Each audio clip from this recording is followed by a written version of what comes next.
구도심의 폐철도 구간 중 일부가 오는 7월 도시숲으로 개통됩니다. 폐철도 복원에 대해 기획 취재했습니다. 지난해 오징어 어획고가 최악을 기록한 가운데 러시아 어장에서도 조업 부진이 계속되고 있습니다. 국민화가 박수근 특별전시회가 경주 솔거미술관에서 개막돼 8월 말까지 열립니다. 여러분 안녕하십니까? 경북 동해안의 대표 어종인 오징어가 지난해 사상 최악의 어획고를 기록했습니다. 입어료를 내는 러시아 어장에서도 조업 부진이 계속되고 있습니다. 장성훈 기자가 보도합니다. 국내 최대 오징어 산지인 포항, 구룡포항 등 경북 동해안에서 오징어가 급격히 줄고 있습니다. 어획량을 보면 2009년 9만 2천 톤에서 2013년 6만 3천 톤, 지난해는 4만 4천 톤으로 가파르게 떨어졌습니다. 지난 한 해 최악의 어획고를 기록했고 최근 7년 사이 어획고는 반토막이 났습니다. 작년에 진짜 적게 났어요. 없어요. 없고 평소에 반도 안 되죠. 3분의 1도 될동말동해요. 해마다 이맘때면 출어를 준비하는 러시아 어장 조업도 형편없기는 마찬가지입니다. 지난 2013년부터 어획고가 3분의 1 수준으로 떨어지기 시작해 하락세를 거듭하고 있습니다. 때문에 입어료를 주고 할당받은 어획량, 즉 쿼터 물량도 꾸준히 감소하고 있고 이마저도 50-60%밖에 잡지 못해 조업을 해도 적자입니다. 그럼에도 동해안에 오징어 채나 끼어선 50여 척은 올해도 오는 7월쯤 러시아 조업에 나설 예정입니다. 이 러시아 사업을 적자 보면서 가는 이유가 한번 안 들어가면은 러시아 장이 뺏겨보고 갈 데가 없어요. 오징어 채낚기 어민들은 중국 어선들의 북한 수역 싹쓸이 조업과 국내 대형 트롤 어선의 불법 공조 조업 등으로 어자원이 고갈되고 있다며 정부의 강력한 대책을 요구하고 있습니다. 부산 개인 트롤들이 와가지고 그냥 끄적이고 이러니까 어획량이 막 줄어가지고. 과거 명태가 그랬듯이 동해안 대표 어종인 오징어도 남핵과 무대책으로 고갈되는 건 아닌지 어민들의 시름이 깊어지고 있습니다. MBC 뉴스 장성훈입니다. 더불어민주당 경북선거대책위원회는 오늘 경북도청에서 11대 공약을 발표했습니다. 자동차 튜닝과 동물의약품, 드론산업단지 등을 담은 김천혁신도시 첨단산업 클러스터와 동해안 친환경 신재생에너지 클러스터, 국립지진방재연구원, 중독연구원, 고압훈련원 등을 포괄한 재난안전 클러스터와 가속기 기반 신약 클러스터 구축 등 첨단 산업이 주를 이루고 있습니다. 경북선대위는 문재인 후보가 발표한 경북 7대 공약 외에 오늘 발표한 11대 공약이 실현될 수 있도록 요청하겠다고 밝혔습니다. 포항시 남북구 선거관리위원회는 오늘 죽도시장에서 포항시 바른선거 시민 모임과 함께 대통령 선거 투표 참여 홍보 캠페인을 실시했습니다. 선관위는 5월 9일 선거일에 투표할 수 없는 선거인은 5월 4일과 5일 전국 어디서나 신분증만 가지고 가면 사전투표소에서 미리 투표할 수 있다고 밝혔습니다.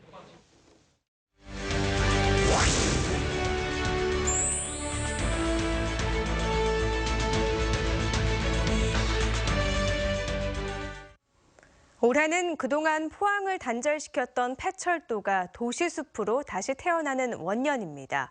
시민들의 삶에 어떤 변화가 찾아올지, 제대로 운영하려면 어떤 지혜가 필요한지 고민해보는 연속 기획을 마련했습니다. 첫 순서로 폐철도 도시숲이 언제 어떤 모습으로 시민에게 다가오게 되는지 이규설 기자가 심층 취재했습니다.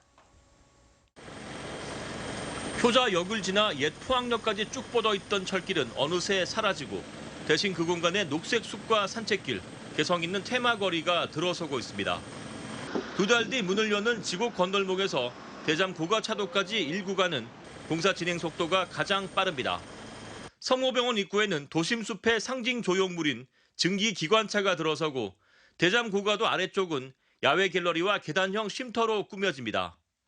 비추는 방향에 따라 모습이 달라 보이는 슈퍼미러가 설치되고 공사 중 천연가스가 분출된 곳에는 불꽃을 상징하는 조형물이 들어섭니다. 철로와 신호기 등은 없애지 않고 그대로 살려서 포항 시민들이 철도의 역사를 오랫동안 기억할 수 있도록 도울 예정입니다.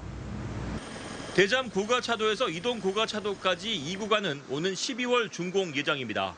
이곳은 활력의 길로 조성됩니다. 음악 분수와 유아 놀이숲이 들어서고 포항 MBC 건너편엔 소공연장이 생깁니다. 이동 고가차도에서 서산터널까지 3구간은 올해를 넘겨 내년 봄에 준공됩니다. 책을 읽으며 쉴 수 있는 쌈지마당과 기다림의 정원이 들어서고 포항시는 폭이 좁은 3구간의 단점을 없애기 위해 사유지를 추가 매입해 휴식 공간을 대폭 늘렸습니다. 도심 숲은 서산터널에서 우연동 숲길과 만나 드디어 도심 속 거대한 녹색띠가 완성됩니다. 그 왕복 13.2km이기 때문에 멀리 가지 않고도 손쉽게 아침 저녁으로 길게는 13.2km 구간을 걸을 수 있기 때문에 자기 그 운동량에 맞게끔 편안하게 걸을 수 있는 이제 건강 트레킹 로드라고 할 수 있습니다. 도시숲 주변 지역의 변신은 벌써 시작됐습니다. 땅값이 오르는가 하면 숲길을 따라 커피숍과 개성 있는 음식점이 속속 들어서고 있습니다. 도심 숲을 끼고 있는 한 골프 연습장은 연습장을 2층으로 옮기고 1층에는 20여 개의 상가를 넣을 계획입니다. 사람이 많이 모이면 소비가 일어나겠죠. 그러면은 이제 상가도 될 거고 잘 될 거고. 그래서 저희도 여기에 지금 앞으로 상가를 더 추가로 증축할 계획을 가지고 있습니다. 이 철도 방음벽이 철거돼야 포항 도시숲의 구체적인 모습이 드러날 텐데요. 이 방음벽은 오는 10월에 철거할 예정입니다. 방음벽이 일단 철거가 돼서 좋고요. 지금 도시숲 조성 과정에서 천연가스가 분출이 돼서 물이 활활 타고 있는데 이거를 좀 더 관광 자원화를 해서 전국적인 관광 명소가 됐으면 좋겠습니다. 2달 뒤면 포항을 단절시켰던 철도가 시민들의 소중한 산책 공간 그리고 지역의 과거와 현재, 역사와 문화예술을 한눈에 볼 수 있는 복합 공간으로 다시 태어납니다. MBC 뉴스 이규설입니다. 우리나라 1호 숲길인 울진 금강송 숲길이 산불 반지 기간이 종료됨에 따라 5월 1일 재개장돼 11월 말까지 운영됩니다. 남부지방산림청은 어제 울진군 북면 두천리에서 지역 주민 등 80여 명이 참여한 가운데 안전기원제를 지내고 금강송 숲길을 개장했습니다. 울진군 북면과 금강송면 일대는 산림유전자원 보호림으로 지정돼 일반인의 접근이 금지됐다가 2011년 숲길이 조성되면서 현재 4개 구간에 하루 80명씩 예약제로 운영되고 있습니다. 인간의 선함과 진실함을 그린 한국의 근현대 대표화가 박수근의 작품이 경주를 찾아왔습니다. 그의 유화와 드로잉, 판화 등 작품 100여 점을 선보이는 특별전은 오늘부터 8월 말까지 이어집니다. 박상환 기자가 전합니다.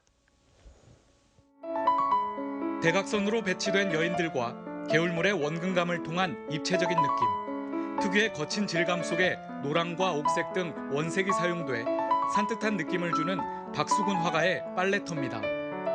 국내 경매사상 최고가인 45억여 원에 낙찰돼 유명하기도 한 작품이지만 무엇보다 부인 김복순을 처음 만나 사랑을 키워온 장소로 더 잘 알려져 있습니다.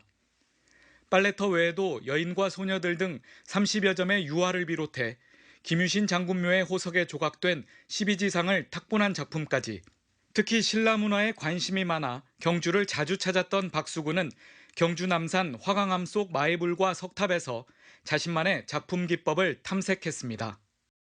어딘지 모르게 경주를 연상케 하는 것이 많습니다.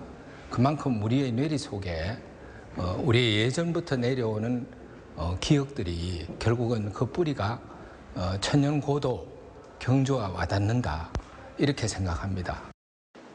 박수근 작품이 영남 지역에서 본격적으로 전시되는 것은 이번이 처음으로 특히 양구 군립 박수근 미술관의 소장품 70여 점이 처음으로 바깥 나들이를 합니다.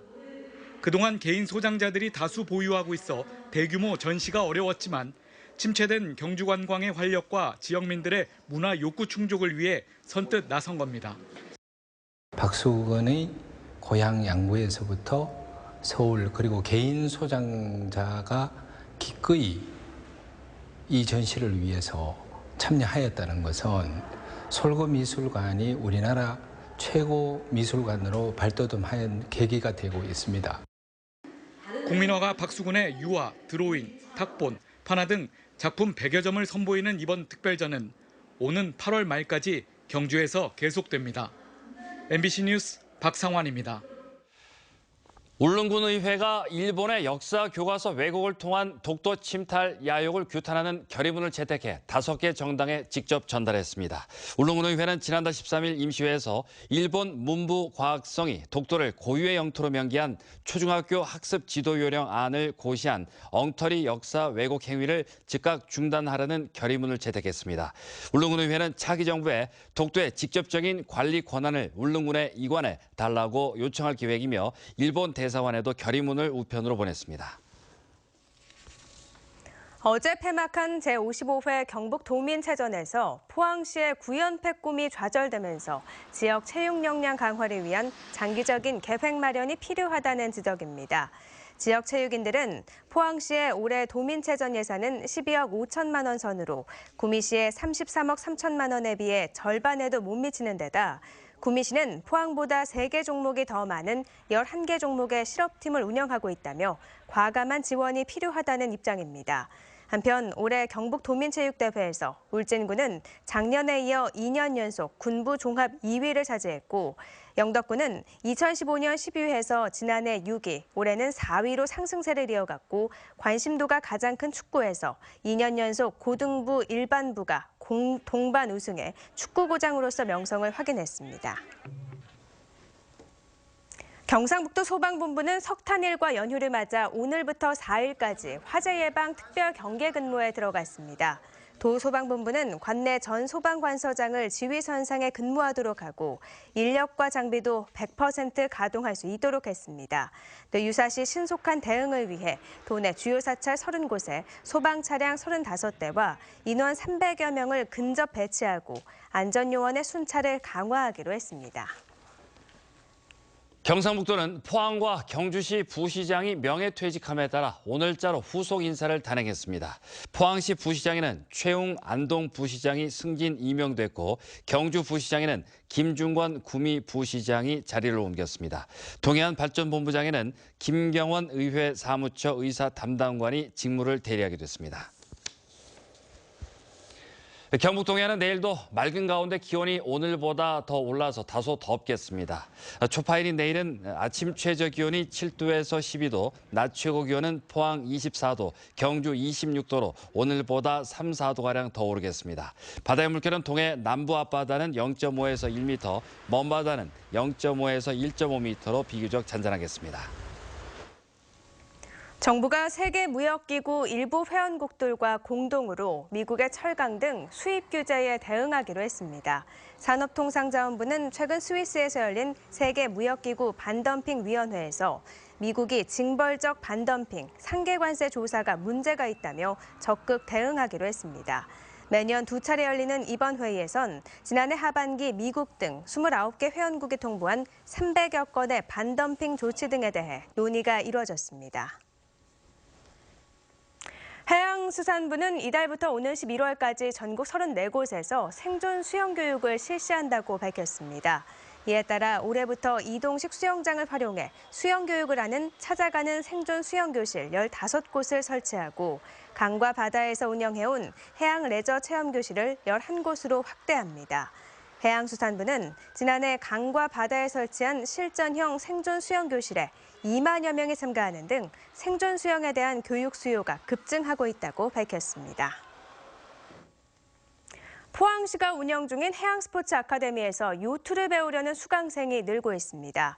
포항시에 따르면 5월 요트 수강생 모집에 70여 명이 신청했고 다음 달 요트 교육 과정에 대한 문의 전화도 잇따르고 있습니다. 이 같은 원인은 전 요트 국가대표 출신 홍진영 감독이 직접 요트 교육을 한다는 소문이 퍼진 데다 지난해 요트 수강생들의 교육 만족도가 높았기 때문으로 분석됩니다.